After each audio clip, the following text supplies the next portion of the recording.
বিড়াল দেখতে পাচ্ছি। কয়টা? একটা। একটা। এটা কোন জায়গায়? ঘরের ভিতরে? না, ওই যে ঘরের ওই যে ডোর আছে না, ওই যে ঘরের কানায়, হ্যাঁ। ওইখান দিয়ে হেঁটে আসতেছে। হেঁটে আসতেছে। ওই বিড়ালের দিকে তাকায় থাকেন। বিড়ালটাকে আমি এখন লোহার খাঁচার মধ্যে বন্দি করব। বিশাল একটা খাঁচা এখন পড়বে। এই আল্লাহর রহমতে তোমাকে বন্দি করা হচ্ছে। বিসমিল্লাহির রহমানির রহিম। ওই বিড়ালটার উপরে দেখেন একটা খাঁচা পড়ছে, লোহার একটা কালো একটা খাঁচা পড়ছে। আলহামদুলিল্লাহ বলেন। আলহামদুলিল্লাহ। সে খাঁচা থেকে কোনো অবস্থা বের হতে পারবে না ইনশাআল্লাহ। এখন দেখেন সেই বিড়াল থেকে মানুষের রূপ হবে খাঁচার ভিতরে।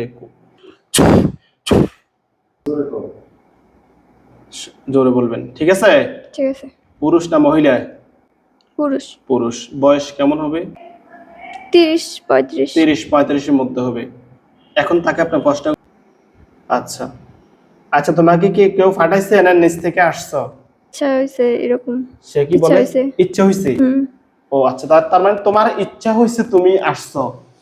তো ভালোই তো। তো তোমার ইচ্ছে হবে তুমি ওনাকে ক্ষতি করবে। আচ্ছা যাই হোক, তাহলে তুমি ইচ্ছে তোমার ইচ্ছে তুমি ওনাকে ক্ষতি করছো।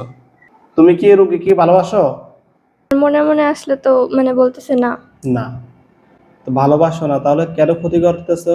ইচ্ছা হয়েছে তাই আসছি। ইচ্ছে হয়েছে আসছো, সেটা আমি ক্লিয়ার হলাম।